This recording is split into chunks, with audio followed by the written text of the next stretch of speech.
Welcome to episode 325 of the official Gamestitch Podcast. I'm Ryan Walton, and as always, I'm joined by Dan Reamer. Good morning once again. That was kind of an excited intro. I'm always excited. You know this about me.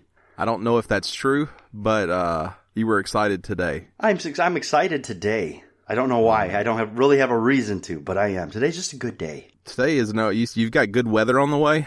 I do. I'm pretty excited about that. I'm actually going to get to see the sunshine after about 5 months. Yeah, in a place where you don't get good weather all the time, I feel like that does make for an exciting day. It does. See, and that's kind of the nice thing about living up north here where I do, is you actually get a chance where those simple things can make your life better. You know, they tell you, it's the simple things that matter, but that's, for the most part, that's not true. It's not the simple things that matter. But in this case, it is, because it's such a long span of time without, like, basic sunlight. Everybody's just really pale and disappointed looking all the time. Seriously, me and everybody else I know has to take pills for vitamin D. Yeah, because we don't get sunlight.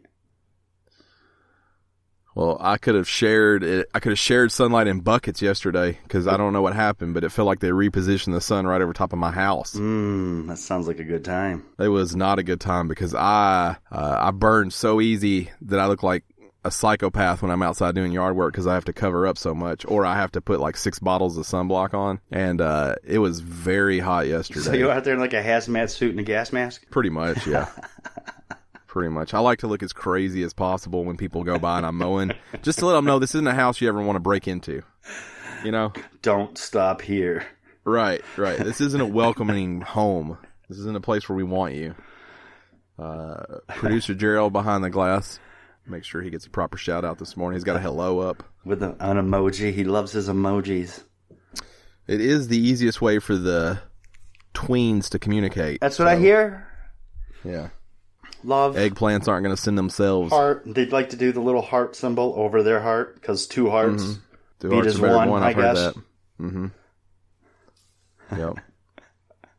Sometimes I like the stock photos that pulls up when he searches for things like yard work. Yeah, I know. Like, why's that guy got an axe in the snow?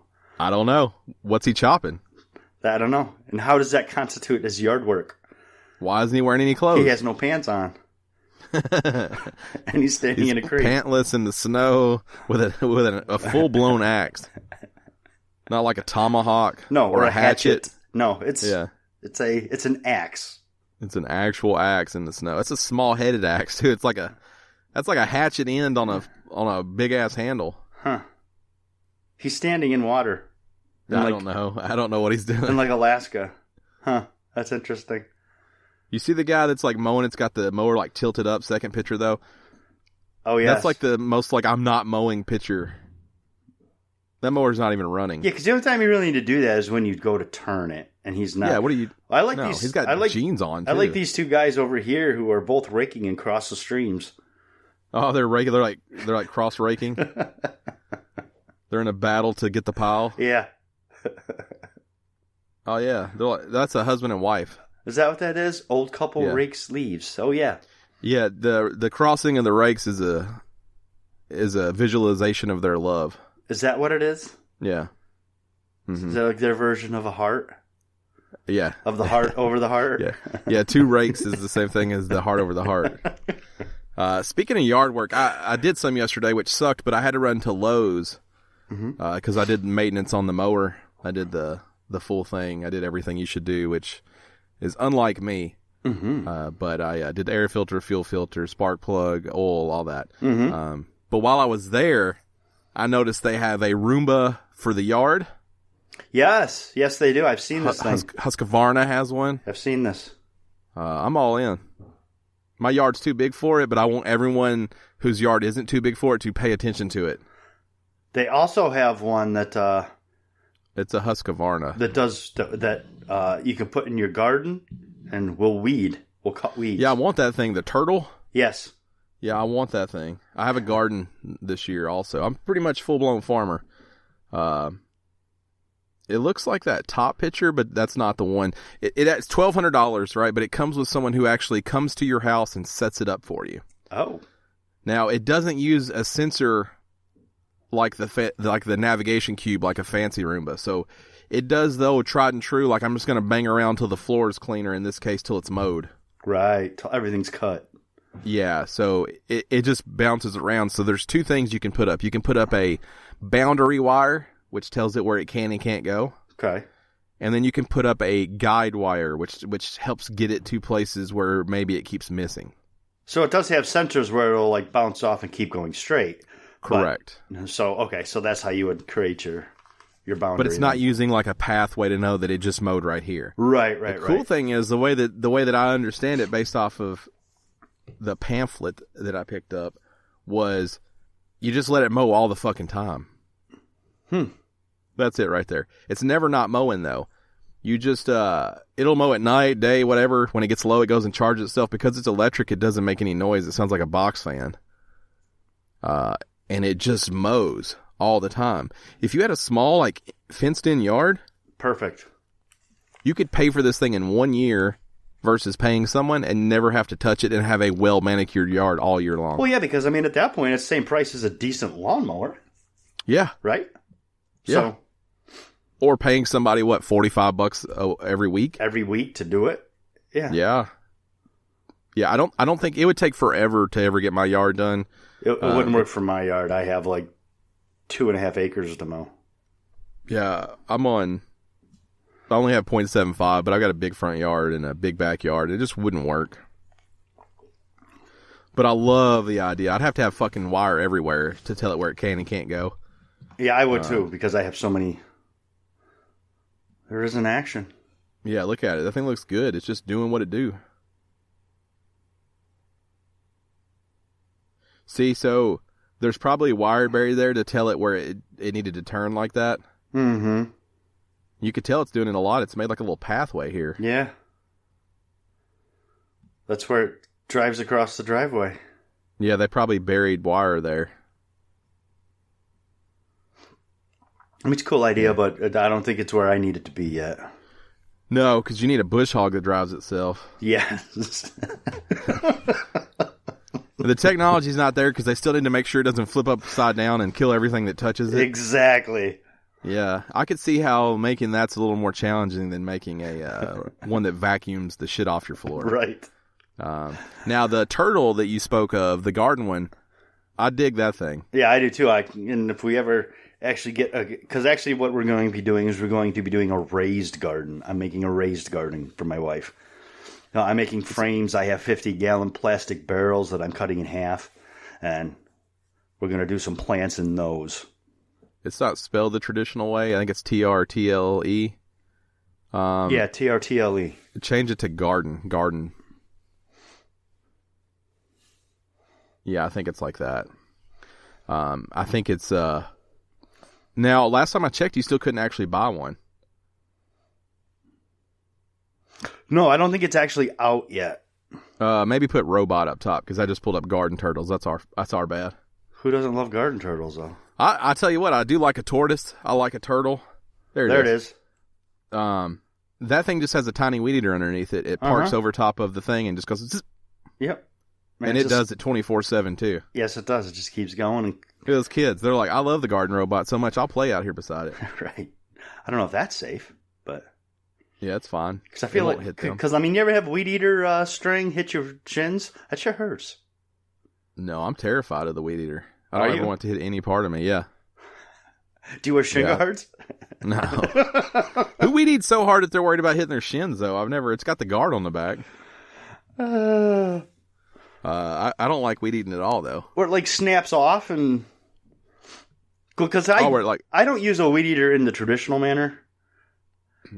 I mean, I do, but I also probably attack weeds that shouldn't be used with the weed eater. Probably needs more like a set of snips or something. Yeah, you like to create the channel and just cut it away till it falls? Yes. No, everybody uses it that way. But sometimes you get them, when that wire breaks and it snaps back against your shins. And that guy's got shin guards on. He knows. I've never had that happen. Oh, I have. You have that guard in the back. I don't understand how it's throwing it straight back. That brand's called Tough Shins with two F's. Because I actually do the swinging. I don't do the walking part. Oh, yeah. I use the Ego Electric, and let me just tell you, get that thing fired up, I just walk down the fence line. Mm-hmm. It took me probably 45 minutes to mow and 45 minutes to weed eat. And then I have some touch-up stuff I do with the push mower. Yeah. I just really hate mowing. I really hate taking care of the yard. I don't mind it with my mower, with my big mower. Now that I have a big mower, big zero turn, I don't mind it. Because I get on it, I toss on some music or a podcast, and I go. Yeah, I mean, that's what I do, too. It's just, I just don't like the act of doing it. No, I've never been that bad. Oh, my God. That person was very injured by a weed eater. That looks like an attack, a weed eater attack. Uh-huh. If you did that weed eating yourself, you don't deserve to weed eat. You shouldn't be doing it, yeah. That's somebody who's like, I'm going to prove a point right here that I can't keep doing this. Like when you're a kid and you have to mow and you go out and run over a rock so you can tear the blade up so you don't have to mow anymore. Never did that. I mean, people have done that, though. I've never done that. What I want that I don't have, I have a nice electric chainsaw. Uh-huh. I mean, I'm all in electric. I have a nice electric push mower, two nice electric weed eaters. I want a blower real bad, but they just refuse to put them on any kind of cell. Yeah, they do. Yeah, we just got the because we got some work to do this spring and summer, so we got I just bought an electric pressure washer because I don't need gas powered. Yeah, I don't need to take the shingles off my house. Yeah, I only have a gas because it was gifted to me by my stepfather. Mm-hmm. But I'm all in for electric stuff. I like anything battery powered. Batteries have come such a long way. Well, the thing with electric is, with gas, you get better power, and they generally do perform better, but you have to do the maintenance, and right. The carburetors on gas powered stuff always seem to suck. So you're constantly cleaning the carburetor to make sure that it runs, or changing the spark plug, or trying to figure out why it won't run, and have to put gas stabilizer in it in the winter, so it's just a pain in the ass. And electric, you just plug it in and go. You don't have any of that to worry about. I realized I said electric blower. I want a battery blower. A battery powered blower. What you got pulled up there are corded ones. I don't want a corded. So I was one of those guys that was on a steady diet of buying like a cheap weed eater every season. Mm-hmm. Because they're worthless after they sit for a while if they're not a good one. Right. Like you're saying, like. I'm not a small engine guy. Like, I don't know. It just won't start anymore. So I go get another $99 one. Mm-hmm. So having the electric one now for 3 years, I mean, it just makes life easier. See, I have a battery powered weed eater. Now, yeah, it makes life easier. Mine, it's just a cheap it's not a cheap Black & Decker, but it's a Black & Decker. But and it's got just the cartridges you pull out and put back in for the wire. What is that fourth picture of? That's a push behind electric weed eater. You never seen those? No. I'm pretty sure that's what it is. I don't know what that thing is. Why is it listed under blowers, though? Why does your internet suck? That's a sweeper. It's debris sweeper. Debris sweeper. Huh. No, that's too much trouble to lug that around. Yeah, no. I'll tell you what I would do want. I know you've seen it because I have my driveway is like, it's like 300 yards long, mm-hmm. And it's all rock. And as I've already stated, it snows here 6 months out of the fucking year. So I have a plow guy. So at the end of the winter season, I have to rake all of the stones and rock back into my driveway. Mm. And it's a pain in the ass. But they've got this thing that's got like this heavy flapper wheel in it. And it spins and just pushes the rocks back up. I really need to get one of those. Are they expensive? They're not cheap. They're not. I don't think they're too bad. But the investment with the battery stuff, it is high, but the battery is what's high. Right. So I have two different brands. It's a long story, but I have two different brands, but I have 3 batteries for one and 2 for the other. So I can buy the bare tools now because that's more than enough batteries to do anything. Right. There it is. No, not there. That's a trailer mover. Yeah, it's a trailer wheel. See, like that. See that flapper there? Like third picture over, Gerald. I think that's the one he clicked on. Yeah. That thing's that's not too bad. $240. Yeah, it is actually. for using it once a year. I mean, it beats raking them, though. And that's just the attachment, by the way. What's it go on? That one, I don't know. You have a 0 turn, right? So nothing's hooking up to it. I haven't found anything that hooks up to that. I can hook things up to it, yeah. Your 0 turn has a little hitch? Yeah. Mine does not. I wish it did. I mean, I could put a ball on it, but it's just got the holes. So you can put I don't even have that. So you can just slide something on and put the pin through it. Yeah. Yeah. There's a handheld one. That's probably just as much work as sweeping. Probably. That might be an attachment, too. Yeah, that doesn't look like a very wide path. Look at that guy. Fuck that thing. No, it's not a very wide path. But you don't really need... I mean, it's... Because it's only, 2 foot on either side of the driveway. Yeah. But, here's one in action. Yeah. Yeah, see? He's picking up leaves with it. He's doing... Yeah, he's moving the weaves to the road. The weaves to the road. The That's weaves. different. He's moving the weaves to the road.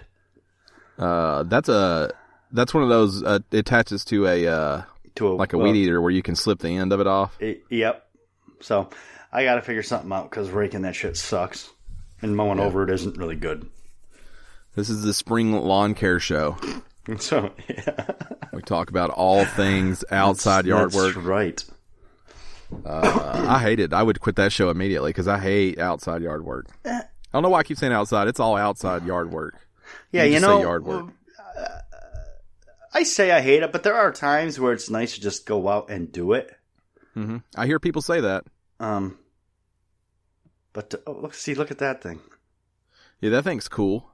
That's like a rototiller with the sweeper attachment for it. Yeah, that's what you need right there. Yeah. Probably gas powered. Yeah, right there. See? That's even smaller path. He's going to use it on gravel too. Yeah, yes. He's going to move the rock. He's got that G-Shock watch on too. Look at him. He's showing that thing off.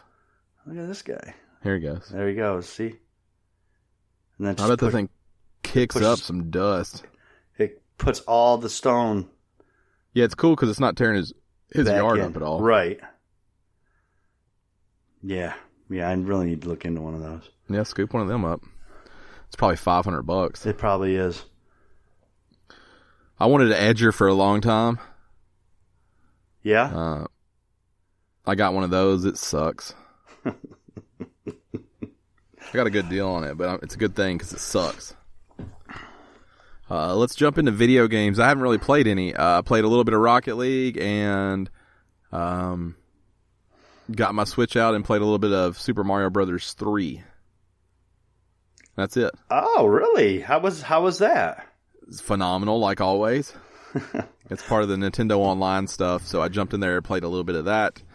And then that's it. Also, some of you know that have been listening for a long time, I have a Dig Dug arcade.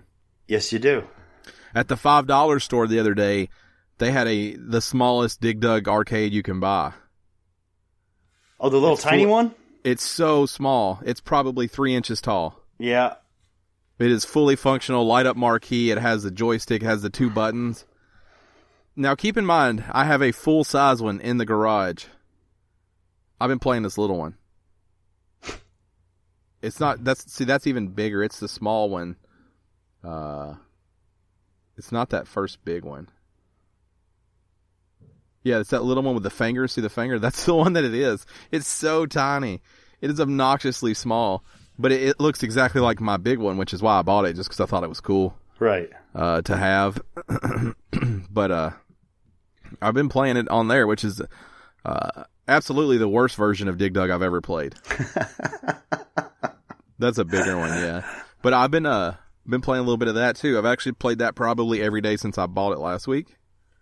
Well. Just for 10, 15 minutes, just jump in there, see how far I can get. I don't know why. Dig Dug is a classic. Dig Dug is so good. Such a simple, easy, but like... hard, but yeah. So the thing about Dig Dug is every time you die or don't beat a level, you're like, damn it! Like it was your fault. Right. It's not a game where you die and you're like, well, I don't know what else I could have done. No. It's always your fault. Like the rock falls on you, or you... You always know you did something wrong somewhere. It's always your fault. It's like Pac-Man. Pac-Man's like always your fault. Yes. That's why those games are so good at eating quarters. Even the little marquee lights up on that thing. Like, it is super cool. That's really something that we don't run into much anymore. Is where if something goes wrong, it's your fault. No, in most games, you can almost just blame the AI is goofy or didn't do... there's always an excuse. Right. But back then, it's like, it just wasn't good enough. Yeah. Piece of shit controller. Just wasn't good enough. Speaking of piece of shit controller, GameStop has a sale running right now. You can bring a pre-owned DualShock 4 or Xbox One controller and get, I think, an Xbox One controller or PS4 controller for $30. So if you have one that's a little sketch that might pass the test, you could get a new one. They also have the same deal running on Joy-Con. So it's not $30. I think it's $55 if you bring in a PS4 or Xbox One. So, yeah, I don't remember seeing you on much this week. Nope, not much at all. I mean, I think you got on last night. I think you didn't got play on anything. Wednesday night. So I think I played...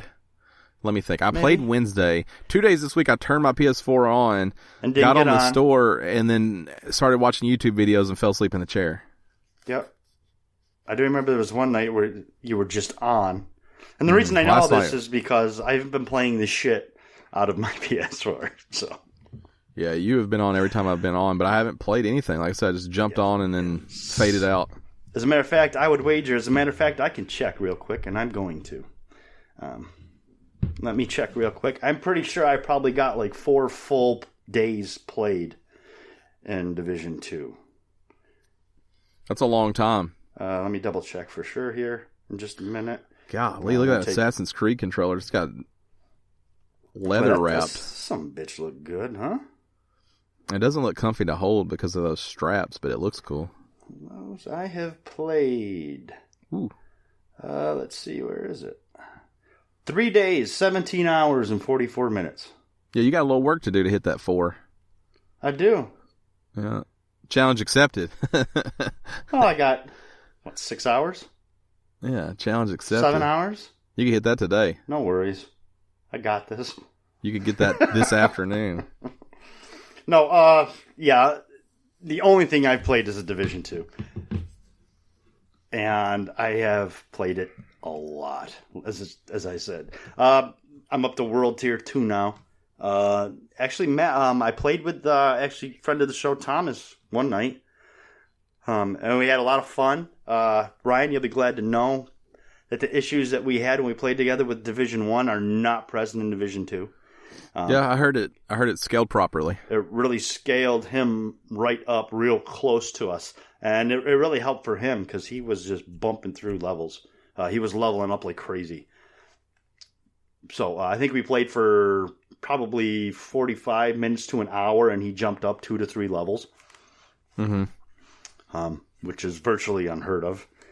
So I got to play with him, and then friend of the show, Matt, and I have been playing a lot. You're like playing together almost nightly. Almost nightly, yeah. We have. Yeah. He's helping me out in some stuff. I'm helping him out in some stuff. So we really have a pretty good dichotomy going on where we're taking care of each other. And you can always tell you guys are playing together because when you go to the friends list, it shows where you are in your gear level. Uh-huh. And you guys are always in the same place. Yes. So that's how I can always tell. Yeah. Who's playing together and who's not. Because since like a couple updates ago, the PlayStation like party system just doesn't show that there's parties like ever. No, it doesn't. So I can never tell if you guys are in a party, but I can tell that you're in the same place and assume that you are. Right, because there's been a few times when Pat-Man's been on playing the Division 2 with his group, and I've tried to at least like party up to him to talk to him, and they don't show up in a party, but they're showing in a party, and generally if it's private, it doesn't show that they're in a party. So I think his parties usually aren't private. It's just whatever's going on with PlayStation. Yeah, so I can't even jump in to just like talk to him, and I don't want to be like, hey bro, shoot me an invite into your party. Invite. because I probably have 27 messages that just say invite from different people who are trying to get in the party when we're playing Rocket League. I do too. The invite. It's really not good when you get kicked out of the party when you're playing a match of like Rocket League. That happens if the party's not showing up because you can't get back in it. Yeah, that happens to you a lot. Yeah, it does happen to me a lot. Where you get booted out of the party, but you're still in the game. Yeah, and I just play my heart out without communication. Which just makes it harder. A lot harder. I play better when I'm not talking and can't talk. But also a real shout out, the community seems to be really cool for Division 2. I have not run into really, because it's been just me on, I've been squatting up with, just Strange, just matchmaking and running some different things. And I have not had a single issue where somebody's an asshole or somebody just decides to quit or kicks you or anything. Even when you've got level disparities, everybody seems to be really good about helping lower levels through. Mm-hmm. And not getting pissed off when you're a gear score of 320 and you're playing with a couple guys who are like gear score 250. It doesn't seem like a lot, but that is a lot in the Division 2 world. No one's getting pissed off or being an asshole when these guys, are dying a little more or don't seem to be contributing as much. You're just kind of carrying them through and helping them gear up. And so I really haven't run into a toxic community in the game so far. I'm sure it's out there, but shout out to Rocket League where everybody's toxic. Right. And I also haven't run through the dark zone yet, so. Right. I like to think that's probably where they hang out. There is also a conflict mode that's basically like a, control point, King of the Hill type style. Mm-hmm. And yeah, I haven't played that either. Everybody, for the most part, in Rocket League is pretty crappy. Yeah. If you're playing with Strange. Yeah. I remember that. A lot of shit talkers and... So it's kind of like you were talking about with the weather, though. When you find somebody nice, you appreciate it so much more. Right. Because you don't get it very often. Yep. And you also do get satisfaction when you beat someone's ass who was talking shit the entire match. Yes. So it's like the reverse troll. I mean, and the best thing is when you beating somebody 6-1 and they're like, "Oh, lucky." You're like, "No, 6-1 is not lucky. 6-1 is I'm better than you."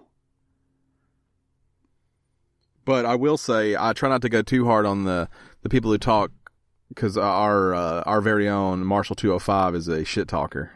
He is, yes. So we have our own. And I do not, yes. But generally he's more retaliatory with it. Usually, but I will say if he's in a mood, he will strike first. You're right. But as a general rule, he doesn't start shit talking, he retaliates to shit talking. Right, finishes that. Yes, finish him. So I will give him that. It's not like, when you first jump into a match and like literally the countdown's still beginning and someone from the other team will put up like noob and you're like, the game hadn't even started yet. What the fuck are you talking about? Right. You obviously don't understand how shit talking works. You don't have to on the internet. You don't have to understand how it works. You just have to do it. Let's just score on you twice in the first 15 seconds, and then you can tell me how lucky we are. So, but yes, you're right. Pretty toxic in pretty toxic. I keep chat off so that I don't have to deal with it. I don't ever have it on when I'm in there either. Let's dive straight into the news, because the first story kind of ties into the division, maybe sort of, kind of. Well, do you want to run? Bleh! What's happening? Good morning. I don't know. The left side of my brain. We're starting over. Working Welcome all of a sudden. To episode 325. Do you want to? Welcome to episode 325. I'm your host Ryan Walton. As always, I'm joined by Dan Reamer. Producer Gerald behind the glass. We do yard work sometimes. We play the division in Rocket League. Let's go. Did you want to run through the business first? We can. The business end of things? So, some people like the business up front. Some people like it in the back. So, Ooh. we like to switch it up. The reverse That's mullet. Yeah. That's a mullet reference. That's the party in the front, business in the back. Sometimes you do party up front, business in the back. Sometimes you do business up front, party in the back. Just depends. I think some of you out there party in the back all the time, if you understand what I'm saying. This is this show posts every Monday, 6 a.m. Central Standard Time on services around the world, including Dash Radio. So be sure to listen there as well. And it's just Dan and I with producer Gerald making things happen behind the glass, and we just tell you about the things we love. Just handle business. If we skip a story, it was on purpose. Yeah, we meant to do that. Yeah. It was a story we probably weren't particularly interested in. Yeah, sometimes people are like, hey, you didn't talk about this, and I know. Right. Yeah, that was. You are correct, sir. There are lots of things that we don't ma'am. talk about. There are lots of other shows that maybe talk about those things, and those maybe if you're disappointed that we didn't talk about it, maybe then you should reach out to them. Now, I will say, if there's ever a topic you'd like us to bring up, you're more than welcome to email. We'll think about it. Yeah, we'll at least consider it. We won't just shoot it down right off the bat. Look at that guy with the high and tight mullet with the fade up. Oh, that dude right there? Yeah, he's got that clean lineup, too. He's got some shit going on. That really doesn't look real. That looks like a PlayStation Home character. Yeah, now here's the problem. Look at that shit-ass headline. 50 best mullet haircut styles. That is an oxymoron. There is not even one best mullet style. Theo Vaughn's got a good looking mullet. See that MacGyver one? Scroll back down. One more. Right there, MacGyver. I wouldn't consider that a mullet. I don't know. It's kind of mullety. I think there's where'd the MacGyver one go? Like Jean-Claude Van Damme there in a hard target? That's a fucking mullet. Right there, in the blue shirt. MacGyver in the blue shirt. I wouldn't consider that a mullet. I think the hair's long enough in front to not be a mullet. I don't know, but it's feathered for sure. That thing is layered and feathered. Looks good. Like I think a mullet specifically has to be determined by the length of the front compared to the back. That guy right there with the odd number 2 on that picture. That's a mullet. He 100% has kept someone chained up in a room in his home. 100. No way around it. That's not a mullet. Look at that's beautiful. That's Andre Agassi. Yeah, I think the hair's too long up front. That's not a mullet either. That's a mullet. That's a mullet. Like a mullet, if you want to support it, head over to patreon.com/GameStitch, and you can support us over there. $10 will get you a shout out on each and every episode. If you can't afford that, then toss us a couple dimes in a tip jar. Keep the old production running. Producer Gerald likes to eat, so if he doesn't get a check, he gets upset. Mm-hmm. That's a whole thing. Look at Billy Ray. That's not a mullet either. That looks good. But, yeah, that might be long enough. There was a point where he did have a mullet, though. Achy Breaky Heart days. Achy Breaky Heart days was definitely a mullet. It's just doing stuff up front. I feel like if it's doing stuff up front, it's not a mullet. Like, I don't even know that is. It's too long. I think it depends on how long the front is. I really do. Get at us if you have a mullet. Let us know. Like Nick Cage in Con Air, not a mullet. Right. Nasty, but not a mullet. But Jean-Claude Van Damme in Hard Target, mullet. Brian Bosworth, mullet. Get a picture of Theo Vaughn pulled up. He's got what he calls a hockey cut. A hockey cut? Yeah. I want to get your take on whether or not you feel like this is a mullet. A hockey cut? Yeah, he always corrects people that it's a hockey cut. Okay. Funny comedian for anyone who's not listened to Theo Vaughn. Now, what are your thoughts on it? I don't think it's. I think it's too long to be a mullet. It's too long for me to be comfortable with it. Yeah. Like he's letting that thing just grow out the back. But I wouldn't. I guess I can see hockey cut. I guess hockey cut actually makes total sense to me. Yeah. Yeah, that's what when he said that, I was like, he's doing it to be funny, but also that's kind of accurate. True. Yeah. Right. It's like the 80s, 90s Canadian haircut. Yeah.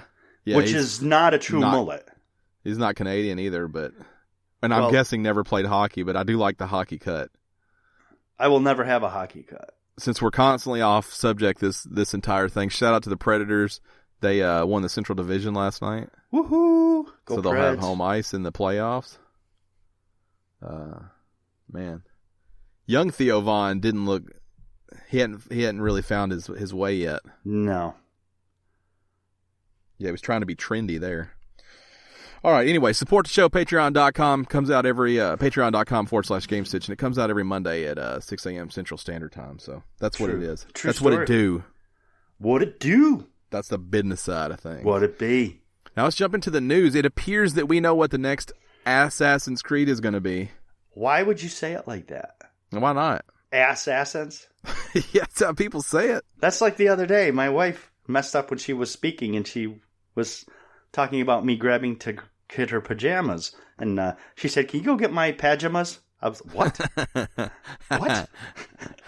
And then she immediately started laughing because she realized, I don't know why I fucked those syllables up. Yeah, it's got on the cadence got a little off, and I messed my syllables up. It happens. Pajamas. What? What are those? Do you think people say pajamas anywhere? I don't think they do. Yeah. I'm confident they don't. I like it. I like anyone that's we had a good little laugh over that. Yeah. Assassin's Creed. You could say it that way. I think it's putting an extra S in it. Same idea. Yeah. But it appears it's going to be set in the Viking Age, which is hot right now. So hot. Everybody loves Vikings. Super hot. Vikings on History Channel. That's a show people watch. It is. So why not set Assassin's Creed there? The Last Kingdom recently ended. Mm-hmm. That was also kind of a Viking show. So it hasn't been officially confirmed by the Ubisoft yet, but it would appear that it's set in the a Viking setting, and there's a couple different reasons. So one of them is a tie-in to the Division 2. Mm-hmm. I've actually seen these. So what appears that's happening here is there are posters scattered about the game that show they're Viking posters that basically show a Norse god traveling that appears to be holding the Apple of Eden. Mm-hmm. Then Kotaku separately reached out to people who are in the know who have anonymously confirmed that it is in a Viking setting, and it is codenamed Kingdom. Kingdom. So it would appear that we'll be assassinating some Vikings. It would appear. Vikings, that would be cool. I mean, if you think about it, the Viking time period actually very fits that very well. Yeah. The Viking Age is commonly referred to as the period of time in Northern Europe between 9th and 11th century. Look at that. Who knew you were going to get a little history lesson here today, Woo! You're welcome. This is Happy what we Viking do. History Month, everybody. It's what? Viking History Month? Viking History Month, yeah. Only here on GameStitch. I need to get back in Assassin's Creed. I don't have the time to play those games, but I love that they fixed it. I love that they ran it into the ground and then they fixed it. Yep. And that fits that. We've said it time and time again, particularly me, because I like Ubisoft. They're, as we'll find out later, they're slowly beginning to overtake my previously favorite developer. But they're constantly, when they're making mistakes, they're constantly fixing them and fixing them properly. Mm-hmm. Not just a quick fix, like we are making this right. We are going to stick with it until it's right. And that's what they are doing with these games. Yeah, I can't tell if they're dedicated or stubborn, and it really doesn't make a difference. It doesn't, because good things are coming out of it. Mm-hmm. Now, what are your thoughts about this happened with Uncharted, with the Outbreak thing, and it's happened with Watch Dogs 2, had some stuff in there, or Watch Dogs, one of them. What do you think about games that are kind of tipping the hat at their next project with little Easter eggs in there? You like that? I do. Easter eggs too. are always fun in any, whether it's movies, TV, comic books, games. Easter eggs are always fun, and they're fun little tidbits, and they're more to digest in a game. They're fun little things to take in and find. Yeah, it's neat when you're able to realize the tie-in later on. I think it's neat. And you have is all in too. Like that epiphany moment. You're like, oh, cool. The next story is not one that I thought I would ever be reading. Also, I guess it's worth noting, it seems that people are saying the game will not be out this year. It will be out next year. Right. Is that right? I want to make sure that's right. Yes, 20. Yeah. After taking this year off, it'll be out next year, 2020. Yeah, so... And the assumption is that it's going to be for the new consoles. Yeah, it makes sense. It makes sense to take a year off. That's when they're pumping out their best games. Yep. But the next story, Switch is getting Labo VR support for Super Mario Odyssey and Breath of the Wild. So we talked about the fact they were going to do their Labo VR, which I assumed would be just that. It would be the Labo VR kit. You would build it. You'd play those things like all other Labo, and then you would, whatever, toss it, put it in the trash, burn it. I mean, whatever people do with cardboard, put it in the compost pile. But it appears you're going to want to keep the VR goggles because they're putting support up in these mugs. It's going to be interesting to see how well this $80 kit works with this $80 VR headset you build works with the games. So it has plastic in it. So yeah, it does appear to be built to last, but the Switch is heavy. Right. I worry about the Switch on your face. It's heavy. The other weird thing is the support for... So it appears that the entirety of Breath of the Wild would be playable in this, based off the trailer that was released. It's not first person, though. You have the ability to move the camera with your head, basically. Right. So it's not... I don't know that it's going to be traditionally what VR is. Right. And I think Mario is the same way. You look like you're from a fixed camera position in Mario, and you can just look around. Yes. But I think it's cool that they are adding this stuff into existing games, because the very first thing I thought is a great excuse for me to get back in Breath of the Wild, because I never did the DLC and I never found all the shrines. So this may be what it takes to get me back into that game, even if all I do is jump in, see the VR mode, and then start playing it again regular. Right. So... I just thought this was super interesting. Both will be free updates and will be available on April 25th to support the Labo VR. Yeah, it is super interesting. I would temper my expectations on exactly what the VR is going to be. I don't think it's going to be comparable to PSVR and that kind of thing.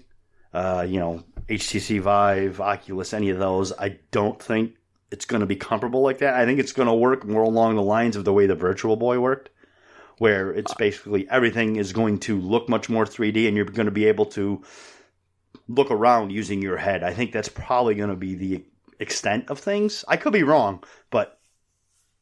I think it'll be closer to the early Gear VR and how that worked with your cell phone in there. I think the Switch has taken the place of the cell phone. So. Okay, yeah, similar. Those updates are out April 25th. Labo VR will hit the shelves on April 12th and will be $80.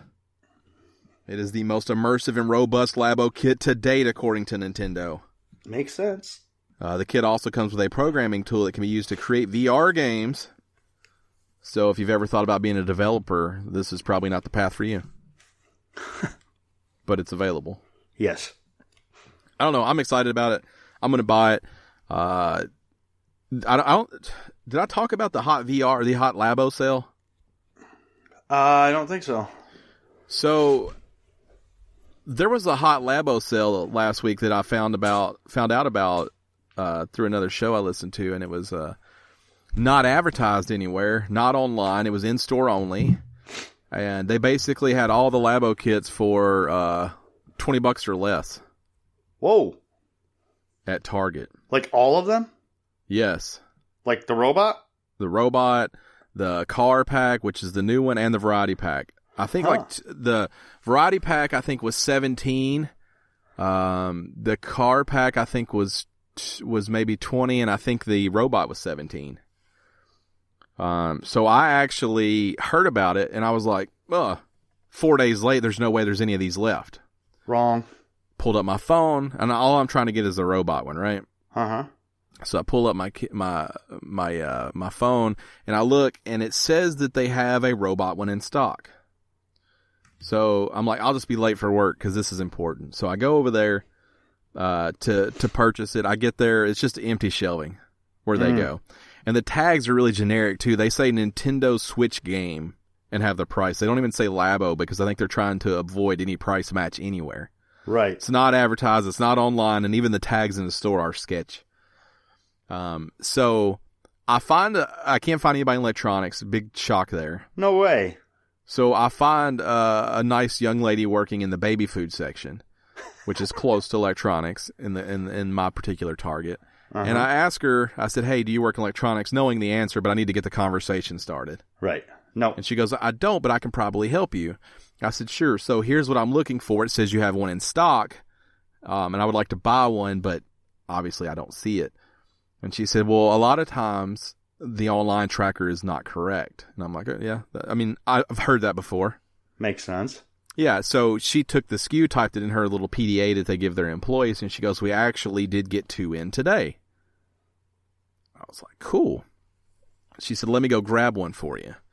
So I'm just hanging out, waiting. And then finally some dude shows up in electronics, and I hear her radio for electronics twice, and he doesn't pick up. So I'm getting a little frustrated because I know it's her. And so finally he picks it up when he's like there's finally time for him to pick it up. He wasn't even doing anything. Yeah, and she tells him what he's looking for. He said, "Well, hold on a second." And you know, he's like playing with his PDA. And so I walked over there and I was like, "Hey, she's calling you because I'm the customer that asked for it. She already checked it, shows that they have them in stock, says they came in today. She just can't locate it." And he was like, "Oh, okay. Well, she can't locate it because it hasn't been checked in yet."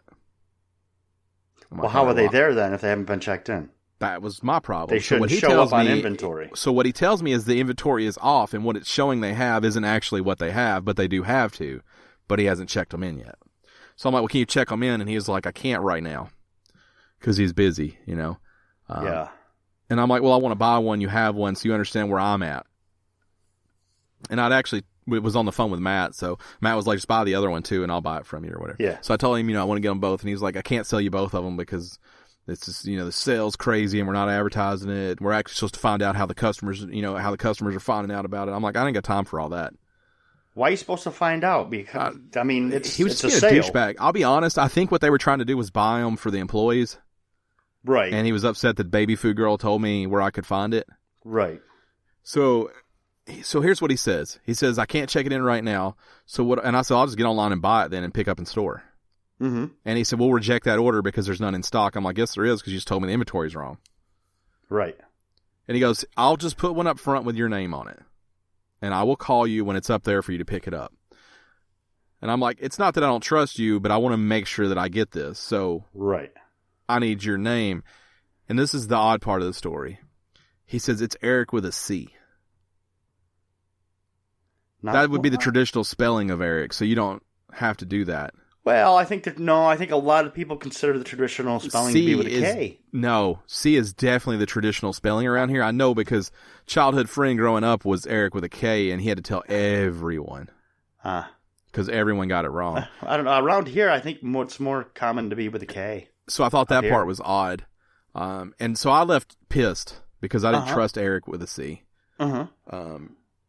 But I was driving down the road to work a few hours later, and he actually called me and said it was up front with my name on it. And I said, well, I'm out of town. I'll pick it up tonight. And when I went, it was there.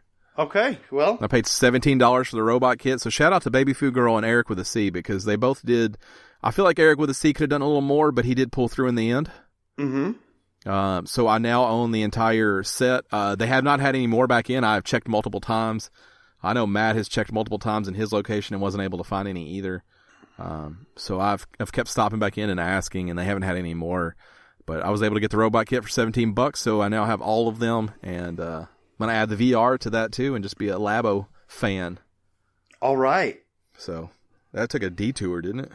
Yeah, sure did. It went down to Labo Land. Is that a place? Yeah, for sure. I'm going to talk about a third-party controller, which I almost never do because I hate them. I know. I was wondering where you sat on this because I know you hate them, but I know you want this. So I hate them so much, but there's a lot of things to like about this controller. So Gerald's got a picture of it. It's not a bad-looking controller. It's not. So a new third-party controller for the Switch is going to bring one of the most requested features to the platform, an easy way to voice chat. PDP's Face-Off Deluxe Plus wired controller is slated to launch this summer, and it's the first controller to use a separate chat functionality. So the Face-Off Controller Deluxe Plus uses an audio SDK developed by Vivox, the studio behind Fortnite's in-game chat. It offers a 3.5 millimeter audio jack with a built-in audio controls, which will let you plug in a standard headset and chat normally without using Nintendo's awkward mobile app. Awesome. It is super awesome. I can't believe that PDP did it. I can't believe that I'm on this show talking about that you should probably buy a third-party controller. No, that's not like you at all. The controller also features interchangeable faceplates, 2 programmable buttons, just like the normal Face-Off Deluxe controllers. Pre-orders are going to begin in May, and this is maybe the most surprising part of this entire story. It's $25. I know. It's not even expensive. Right. I'm so blown away by all of this. You're getting one, aren't you? I don't know. I mean, maybe. Why wouldn't you if you were going to chat with people? Right. It's affordable. It works the right way. I can't even understand this. This is magic. Also, Nintendo, stop making people have to be so fucking creative to figure out how to make your system just functional. Right. I hope Xbox Live hits Switch, and I hope it fixes all of this. I hope that chat will be done through Xbox and all of that, and I hope they fix all of this. Yeah. But until they do, I have seen nothing better than for a temporary fix than this. $25. It's a decent looking controller, and it fixes the problem. So, very cool.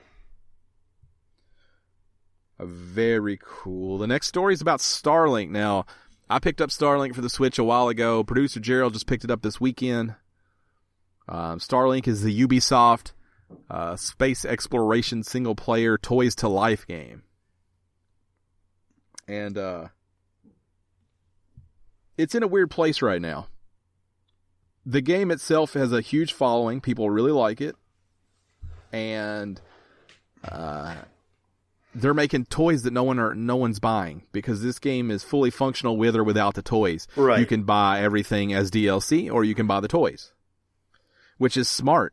But it's also it's underperformed, and they were pretty honest about it on a blog post over on their site. They basically just came out and said that despite the immense and continuous support from our players, the sales for Starlink Battle of the Atlas fell below expectation. Consequently, we have recently made the decision to not release any additional physical toys for the spring update and in the future. But they are getting a huge game update. Right, that sounds shitty, but they are going to continue to support and update the game. They're just taking the physical toy side out of it. Right. Which makes sense because the physical toy side of it is not necessary. It's an add-on. I like it. I think it's fun, but it's not necessary. And it's just a way to cut costs down. It's a way to continue to support the game for people who want to continue to play it. So I'm pretty excited about this. They went on to say that Starlink Battle of the Atlas has been a passion project from us for the start, and we're incredibly proud of the modular starship technology that we developed and how well players responded to it. The update they are referring to it was announced during Nintendo's February Direct. The rest of the Star Fox team, Falco, Peppy, Slippy Toad will join Fox McCloud in the new series of missions for Starlink on Switch. Each pilot comes with their own special abilities and skill trees that can be used to play any mission available in the game. In addition, the inclusion of the Star Fox team, Starlink will receive more content in the forthcoming update, such as Starship Racers, faction missions. Faction missions would not be fun. That would be different. Faction missions. And more. The update is planned for April, but no specific date has been given at this point. So that's some of the stuff you can look forward to with Starlink. Even though the toys are going, with this announcement, I expect to see huge markdowns on the toys. So if you want them, get them while you can. But just know that the game isn't going anywhere, so don't be afraid to go purchase the game. It's kind of where I'm at. I've heard it's really good. Yeah, I have it still in the box. Can't wait to play it. Producer Gerald has it. He'll play it before me because that's what he does. Yes. I'll get it at some point. Now, I probably won't get it. While I was talking, he pulled up an exclusive from Target ship. And I have an exclusive ship that came from Target that's not that one. So it's very interesting. Huh. I think Target that's the one seems I to have. be the Nintendo Switch go-to, huh? So that's the one I have right there that's Target exclusive, that blue ship. Now, the one he pulled up was way cooler than that. Oh, yeah? It had like a little twisty thing in the back. It's a build your own ship. Build your own. Yeah, look at this thing when he pops it up. Isn't that cool? Oh, looking? yeah. It's like That's a hamster wheel in the back. I like that. I like that game. I like the idea of that game. I wish Toys to Life weren't a thing that is kind of dead, but it is what it is.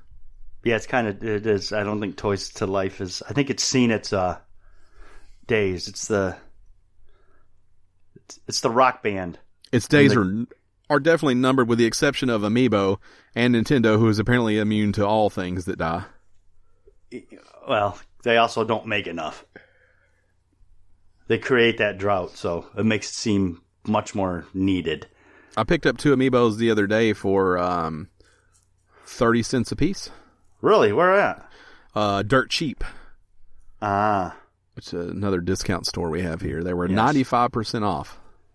Yeah, that seems right. I was like, cool. They were Animal Crossing. So 2 you needed? I don't know. I bought everyone that was different that they had. They had like 60 of them, and I couldn't remember what I had, but for 30 cents, I'll roll the fucking dice, Gotcha. I'll just see what happens. That's the bet I'm willing to make. Yeah. Speaking of bets we're willing to make and not willing to take, GameStop has reported its Q4 earnings as well as its whole year. I'm not going to dive too deep into this, but I just wanted to point out that last year, GameStop lost $673 million. It's a lot.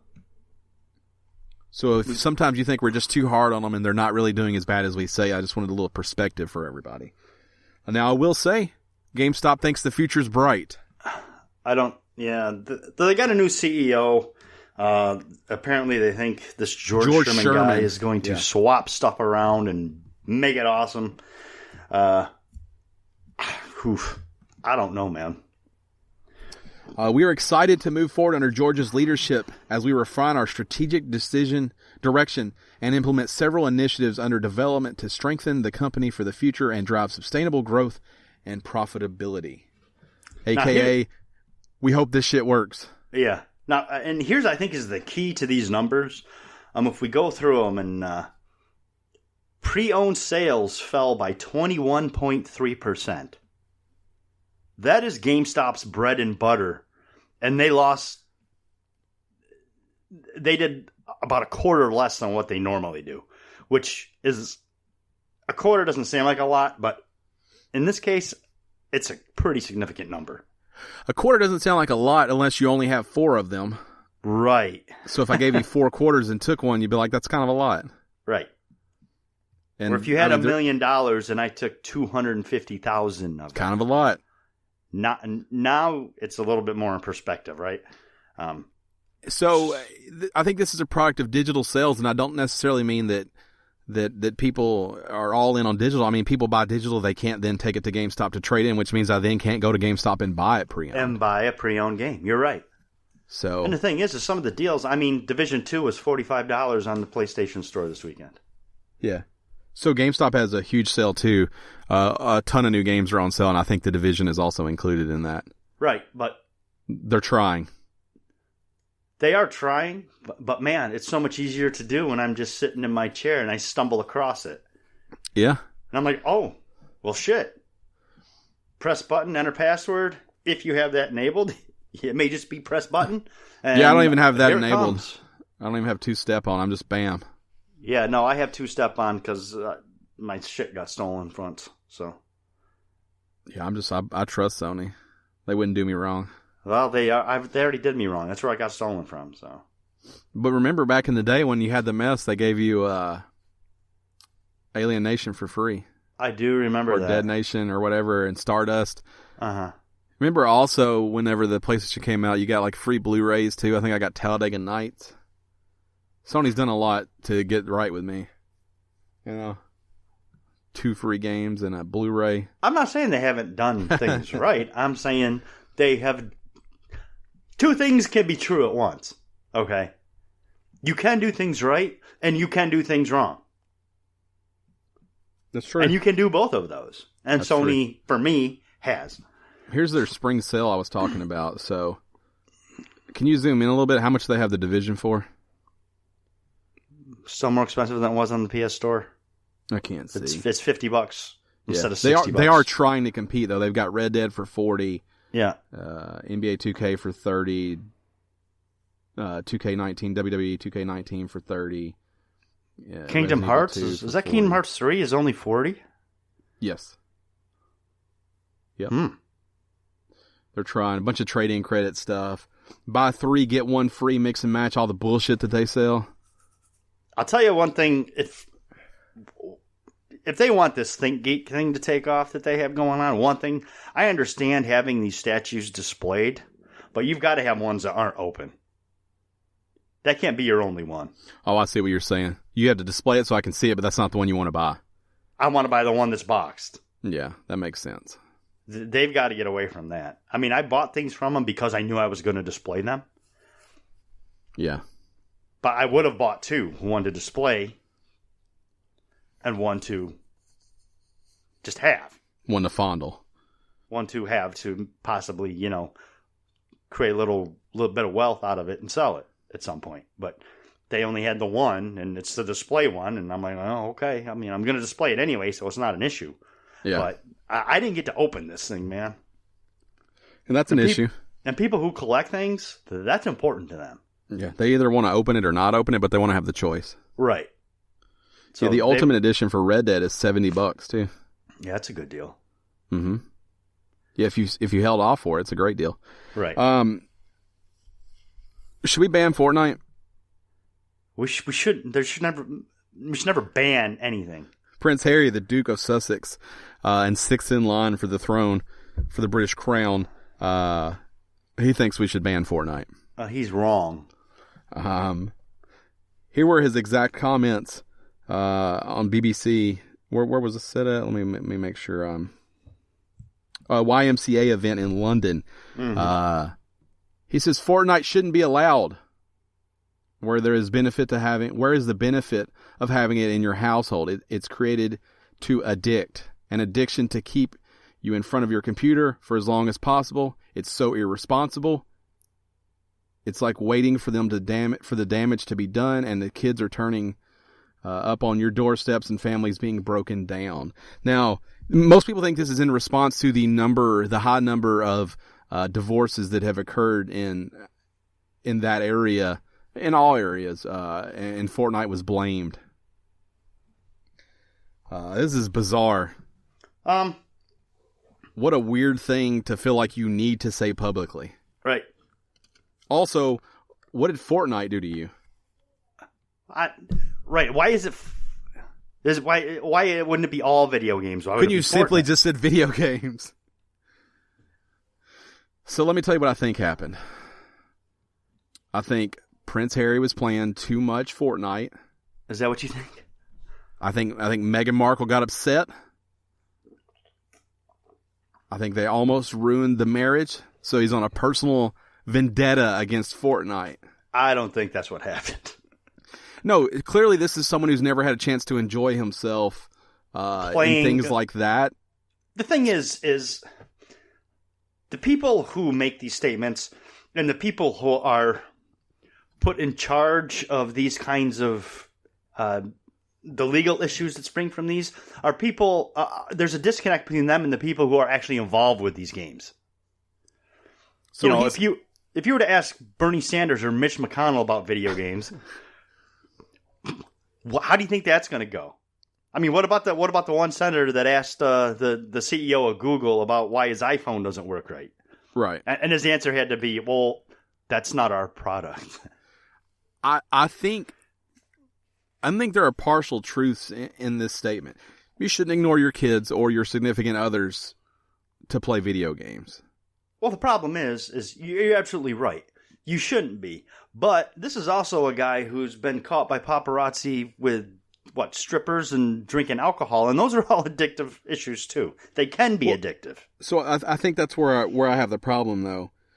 I don't have a problem with we should not forget our responsibilities while we enjoy these things. But Should we also ban music because people have missed work and ignored people because they're just jamming out, too? Or because they went to a concert. Right. Or does that mean we should ban all alcohol, which, by the way, the United States tried in the 1920s? Right. And because some people do get addicted to it, and it does ruin their lives. Also, is he okay with everything and us just banning Fortnite? Yes, exactly. Is he on EA's payroll? Is this Apex Legend thing? I don't know. Yeah, I'm not sure. Right. I'm not sure what's happening here. It seemed very targeted and very strange. And I think it's just coming from someone, I'm not saying he's never had fun, but he's probably never had the ability to sit down and play games like that. You know, I don't have the whole story here. I don't know the whole context of this, but judging by that answer, my guess is that there is some journalist out there who hates video games for whatever reason and asked a very leading question. Yeah. Families are breaking up because of Fortnite. What do you think of Fortnite? Right. And he's like, ban that shit. Next question. Right. So that's what I think too. Also, when you're sixth in line to get the crown, you're never going to get the crown, so you just say whatever you want. Right. Say whatever. It would take a catastrophic event for you to ever be the one in charge. You can just pop off all the time at the mouth. Say whatever you want to. Yeah, I don't blame him for that. If I was sixth in line, I would always be saying stuff. Saying whatever I wanted to, because what's it? Oh, I'm not going to get to be king. Right. No shit. That baby's in front of me. Right, and that's because of what I said. Okay. Yeah. That baby's in front of me. Don't play Fortnite. BioWare has responded to a report about Anthem's troubled development. They didn't respond to a report. That's the problem. Jason Schreier over at Kotaku wrote a very in-depth, very long piece about Anthem's development and some of the problems that Anthem specifically had. And apparently, if you're not familiar with it, apparently BioWare is very much along the lines of procrastination makes everything better, because they just kind of truck along until all of a sudden the deadline is there, and then everybody scrambles to get it done. It's a very good read, and I think it's mostly fair. And there seems to be a lot of people who are reaching out that says, like, you could insert whatever game name of the game I worked on. Right. And that story's true. Like, that story's true of game development that goes wrong. In general. BioWare has taken the brunt of it here because that's who it was about. But these other developers are saying, like, this is not far off because this happens. Right. So I think there's some truth here. What's really shitty, though, is the statement that BioWare put out. Yep. And it's shitty for several different reasons. I'm going to read it to you now. But it says, we would like to take a moment to address the article published this morning about BioWare and Anthem's development. By the way, the reason they knew it was coming out and this was prepared is because Jason reached out to them to give them a heads up of what was in it. Right. So, it then says that it stands behind all the developers who worked hard on the game, and that's why it's abstained from participating. We choose not to comment or participate in the story because we felt that it was unfair to focus on specific team members and leaders who did their absolute best to bring this totally new idea to fans. We do not want to be part of something that was attempting to bring them down as individuals. We respect all them. We respect them all, and we built this as a team. Now, there's a few people called out specifically, but mostly that's not what happens. Right. They are mostly speaking to the general nightmare that sound like was production of this game. Yes. There are a few leaders called out specifically. It seems that there might have been too many cooks in the kitchen when it comes to leaders. Yes. And that too many leaders. Because there were too many leaders, everything got shoved in instead of one idea because no one was calling the shots. Exactly. We've probably, I would wager that any of you listeners are familiar with this at your place of employment, where you've got this boss and this boss and this boss. You have a person you report to, but all the bosses matter. So the person you report to says to do one thing, and this other boss says to do another thing, and this other boss says to do another thing, and they're all completely wildly different from what each other wants. So you somehow, nothing gets done because you know that you can't make all three of these things happen. So you just kind of sit there and spend all of your time trying to figure out which person is more important. Yeah. It's crazy because that statement is just so typical, like shitty big business. Yeah. Like, we're not gonna join in on you bashing on our team members. It's like, did you read it? You know, that's if I was Kotaku, that's what I would want. Like, did you read the piece? Yeah, there specifically are names in there of people who were cited over and over and over for being part of the problem, but that's not what it's about. Here's the thing, BioWare, is your team members weren't the ones who were trashed. It was your leaders that were trashed. And also, so this was their public statement, but they released an internal and a letter to all the employees from who's the guy that you like? Came back to save BioWare. Casey Hudson? Casey Hudson sent a letter out to all the employees that said, we're aware of some of the issues brought up in this article and we're going to address them. Like, they know. They're not stupid. The game is failing. They know. The problem is they already knew and weren't taking steps to fix it until it got called out. Right. And again, this is not specific to EA or BioWare, but BioWare couldn't afford a loss here. So I don't know what this means for them. I don't either. Certainly they could fix it. People weren't super stoked with Destiny when it launched. But I will tell you, EA is not Ubisoft. No, exactly. So exactly. And EA is not Bungie, and EA is not Hello Games. Some developers have made mistakes in the past, and some fix them and some don't. But EA is a company that has typically just carried on. Run. Yeah, EA is very... EA doesn't ever seem to take responsibility for the things they do wrong. They try to say, you're perceiving it wrong. It's your fault. The reason I have no faith that they'll fix it is look what they did with Mass Effect. Mm-hmm. Andromeda had some real problems, and they're like, what's $7 on the store? Have a good day. Right. Like, they just cut the price and left it alone. Yeah. And they made some changes, but they didn't support that game the way that they would have if it was a hit. Exactly. And why should I think Anthem will be anything different? And I think it's Jason Schreier is one of the few people who still does actual like video game journalism. Right. Right. And there are sources upon sources upon sources in this article. And I believe what's there, and I don't believe they are specific in that they have these problems, but I think it's a good look at why Anthem seems so fractured. Well, not just that, but I think if you pay attention, I think it gives you a good idea of why a lot of your favorite games, or games you wanted to be your favorites, from different developers and publishers run into the problems they do. I think this is probably rampant across the industry. A lot of people are, and you're seeing this more and more, a lot of people in the industry are now pushing, not developers themselves, but a lot of people in the industry as far as journalism and coverage and things like that are pushing for unions. Because more and more stories come out like this. Every time there's a big game, stories like this come out of how like grueling it is, and people locking themselves in offices to cry and taking 3 months off of work so they don't have to kill themselves. Like, it's bad. Yeah. And it's bad across the board. And we almost make it worse when we line up holding stacks of cash to give them on the day that it comes out. I mean, that's what they're after. Correct. So, I don't know. You should go read it, form your own opinions. And I read it. Did you read it? Yeah, I did. Yeah, it was a very well, you can just tell it was a very well researched article. It was long. But it was topical. It had relevant points, and it had facts to back it up, or at least statements to back it up.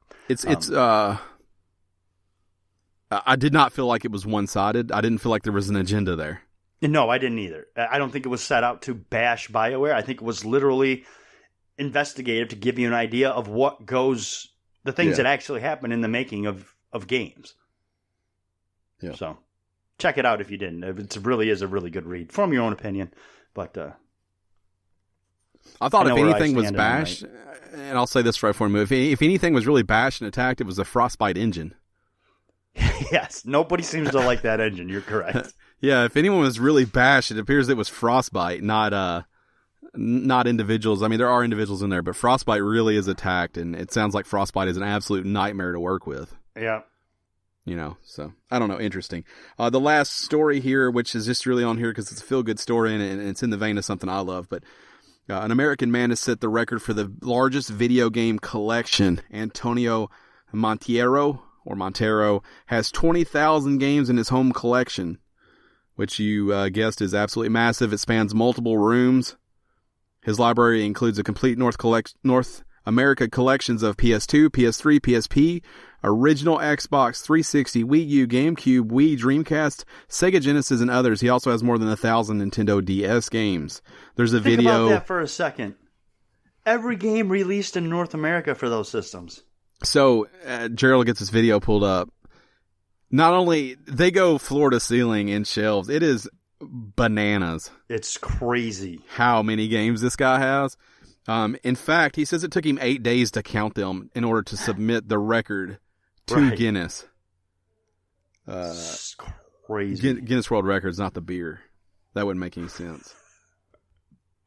Might be cooler, though. Yeah. This is like some... I mean, literally, this guy's house is set up like a fucking... It goes all the way to the ceiling.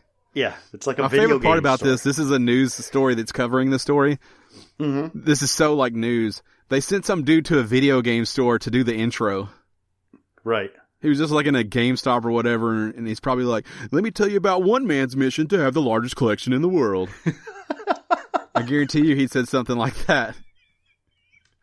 I guarantee he said something like that to intro the story. He drove to a video game store to hit that one line of dialogue. Look at this. Yeah.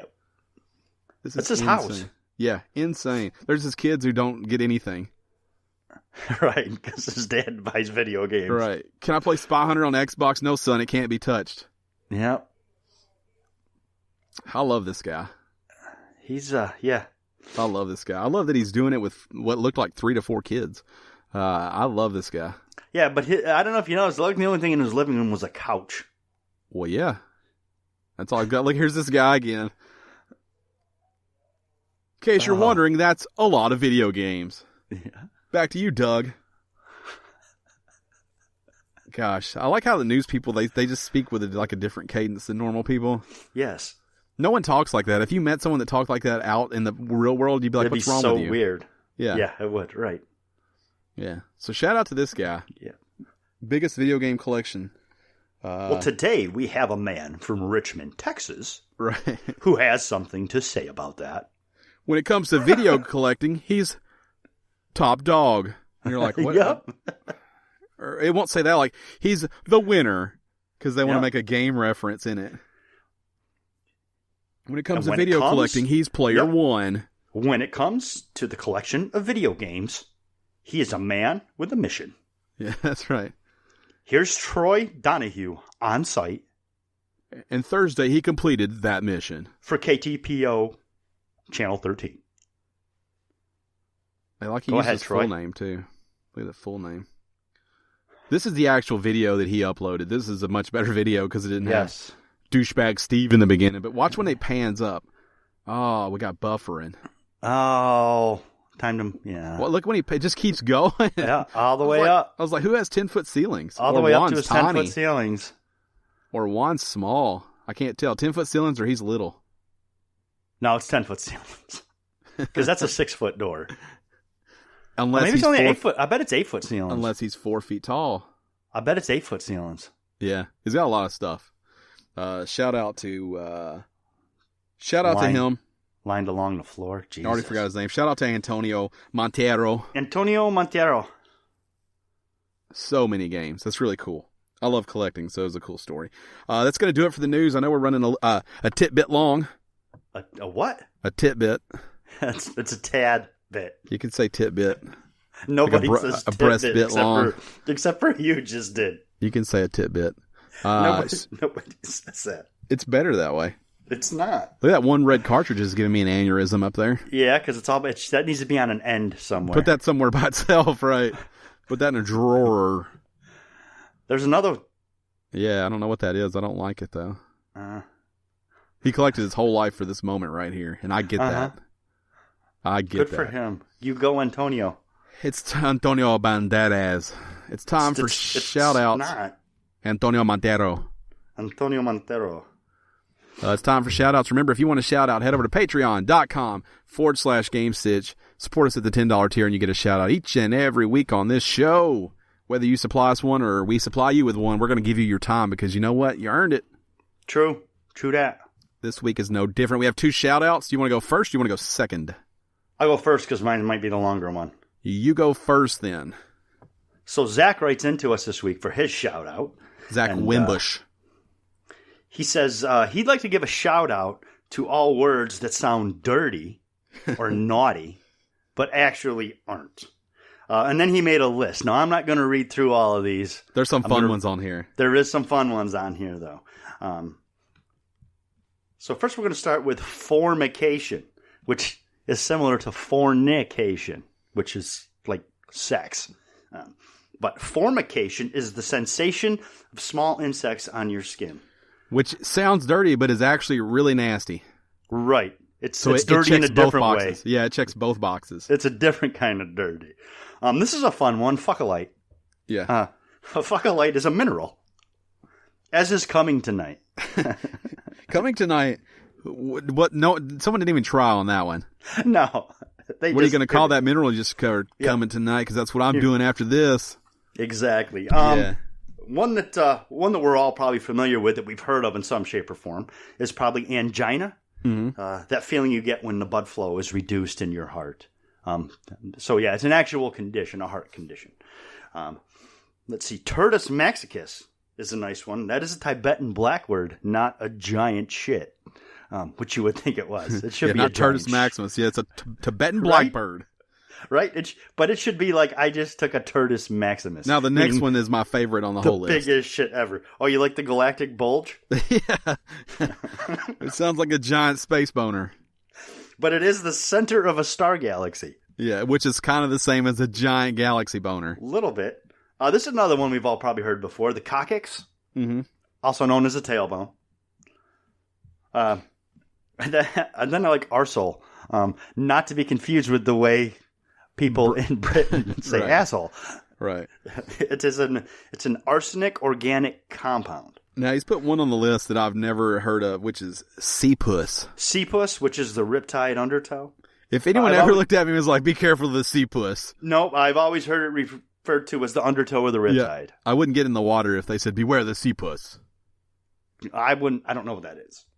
Right, so I wouldn't get in the water. So great shout-out, fun shout-out. It is. It's a fun one. I feel like I learned a little something from that. Yes, I did. Like sea-puss. Now I know what a sea-puss is. Now I'll use that when I'm at the beach. Beware the sea-puss. Because you're going to be that guy that uses big words? Yeah, until someone comes arrest me for blasting that out over and over in front of kids. Right. Exactly. You can be a sourpuss, though. People let that slide still. A sourpuss. Yeah. But not a sea-puss. I feel like a sea-puss is different than... I guess there's just not a traditional connotation there. Mm-hmm. Our second shout-out comes from Thomas. So Thomas has gone balls deep into a game called Echo on PC. Yes. Super hard to explain, but basically this is his attempt to explain it to me. It's civilization in Minecraft had a baby. And I was like, well, check.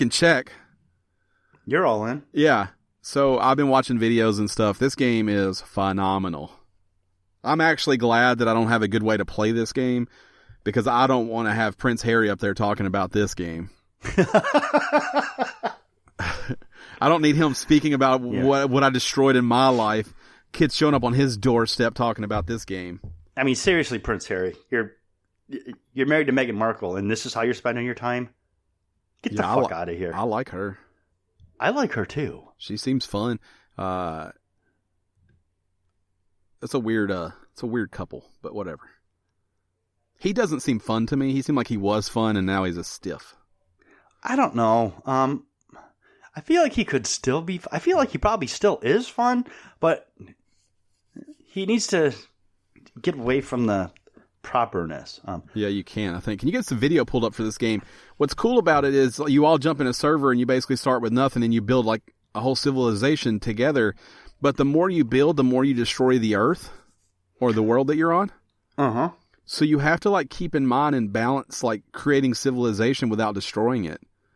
Without destroying the environment. Yeah, and you can control, like, you get in, there's of course like a whole like menu metagame where you really get in and control everything and all the aspects, and then there's like the Minecraft building mechanic and everything like that, but you're doing it on a server full of people. So it's not just you doing it, like, you have to work as a group to make sure that you're balancing building an empire with not destroying everything. Right. So it's super neat, it's super cool. And, God help me if it ever comes to console. Because it seems like the kind of thing that I would play a ton of. The building's cool too. It's like Lincoln Log style. Yeah, it's kind of neat. In what they show here. But as the video progresses, you'll see like they progress into like crazy stuff. So, it's very, very neat. And, it's probably right at home on PC. And I don't know honestly that it could ever run the way it needs to on a console with just how in depth it is. See, you're getting into like factories and stuff now. Oh yeah, look at that. Yeah. It's very cool. But you got to balance your progress with your natural surroundings without destroying it. It's just a neat game, and he's been telling me all about it, making me want to play it, making me jelly. But PC gaming not for me. But yeah, it's very cool. So maybe this is something that Stadia could fix for me. Yes, Google Stadia. Google Stadia. Yep. We talked about it last week. Google's Stadia. Was that last week or 2 weeks ago? It was last week. That backpack has got a bulge, got Galactic Bulge on it. It's not a Galactic Bulge. That's a different thing. That's a full functioning laboratory right there. Yeah, yeah. Look at this though. They've created like. Oh, that's a crane. Yeah. Or a backhoe. Yeah, it's very cool. Very jazzed up about this. That's going to do it for the shout outs. Thank you, Zach. Thank you, Thomas. Thank you, Gerald, for pulling up that video. Thank you for listening. Thank you for being a decent human. Yes. Zach also said he's got some family members and coworkers who started listening. So shout out to those people that we don't know the name of. Yeah. But we will get your name if you keep listening. Probably. You went a little taken for a second. I didn't know what was going to happen. You're like, we have a certain set of skills that will allow us to find your name, and when we find it, we will call you by it. I wasn't sure what was happening there. Maybe. Yeah. We will find you. And we will. And we will. Thank you for listening. And we will entertain you. Mm-hmm. Maybe. I don't know. I can't commit to that. I don't know who you are. I don't know what you want. But I do know that I have a very special set of skills. That movie changed his career. Didn't it? Now he's an action star. Yep. He was never an action star until then. Yep. Remember, if you want to follow us on the social medias, I am at Podcast Ryan, Dan is at Shirtless Dan, and Gerald is at Hoff and Show. Together we are at Game_Stitch, and we do a shitty job on social media. True. So True there's that. Thank you. Thank you, everyone. Even if you're not a Patreon supporter, even if you only listen sometimes, thank you. And even if you never listen, but you tell people about it, thank you. We appreciate everybody. Yeah, be kind to your fellow people. Be nice to others. Because just like in that game, you are destroying the earth with them, so you're kind of in this together. You know? You couldn't go with the building part together. It had to be destroying things together. We're building the civilization together. Talk about a mixed message. Jesus. It's kind of all the same.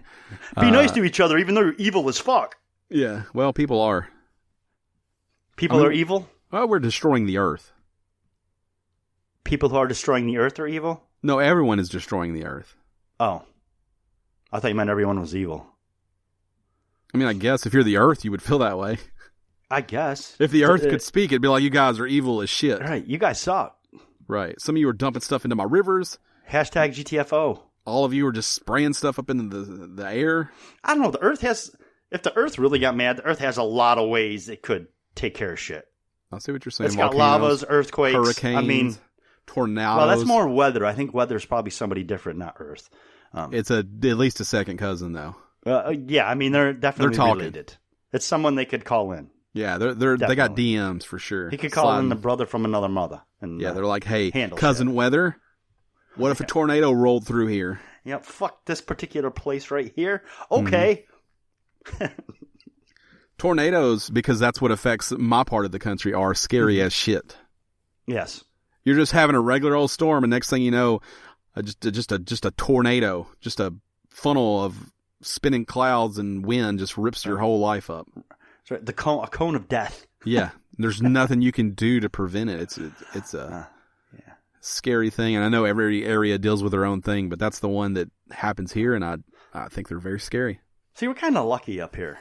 I mean, we deal with blizzards and snowstorms. Yeah.